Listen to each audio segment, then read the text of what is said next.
Jacques Brel et les femmes. Le chanteur belge, qui est né le 8 avril 1929, en a fréquenté plusieurs au cours de sa vie. Si le grand public se souvient sans doute de son histoire d'amour avec Thérèse Michelsen, que tout le monde surnommait Mich, l'interprète de Ne me quitte pas, qui est l'heureux papa de 3 enfants, a par la suite eu d'autres conquêtes féminines. Parmi les noms les plus connus, figurent les actrices Annie Girardot et Danielle Evenou. Mais Jacques Brel a aussi vécu une idylle avec une dénommée Madly Bamy, rencontrée sur le tournage du film de Claude Lelouch, L'aventure si est-il l'aventure, à la fin de l'année 1971. Cette dernière, qui exerçait le métier d'actrice, a été présente jusqu'à ses derniers jours. Pour la petite histoire, la native de Pointe-à-Pitre est arrivée à Paris en 1953, avec sa mère, ses 4 frères et sœurs, raconte Olivier Todd dans le livre Jacques Brel, Une vie, édition Robert Laffont. Après une première expérience en tant qu'hôtesse chez un producteur, elle se rapproche doucement mais sûrement du milieu du showbiz. Avant de tourner avec l'iconique Jacques Brel, Madly Bamy a côtoyé les plus grands.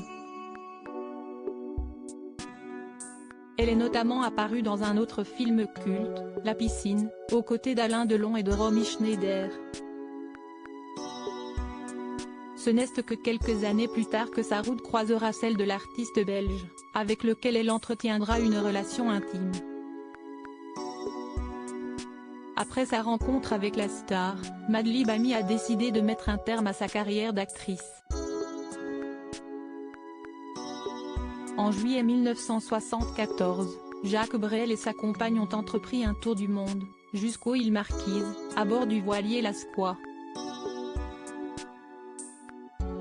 Une aventure maritime à laquelle ils ont dû mettre un terme, en raison des problèmes de santé de l'artiste, auquel on a diagnostiqué un cancer du poumon.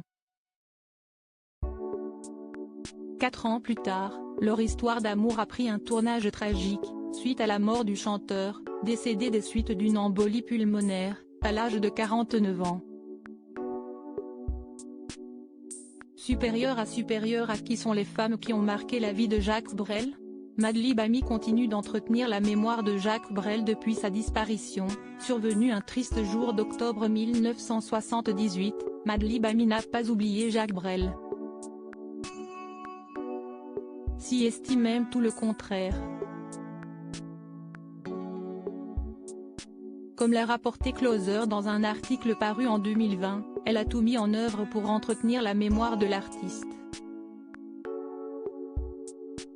Un rôle important à ses yeux, aussi fou que cela puisse paraître, nous avons continué notre vie de couple.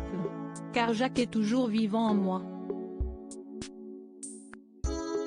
Mon histoire avec Jacques prouve qu'il n'existe aucune séparation entre la vie et la mort, avait-elle confié, dans les colonnes de France Dimanche, en 2016. Toujours liée au chanteur belge, celle qui a fait partie des Claudettes de Claude François a aussi écrit plusieurs ouvrages consacrés à Jacques Brel, comme La parole de Jacques Brel, 1998, ou Et si la parole de Jacques Brel était vivante, 2002. Sa dernière apparition publique remonte à 2020, au cabaret de chez Michou, dont elle était très proche. Crédit photo, collection particulière Madly Bamy Images et Buse.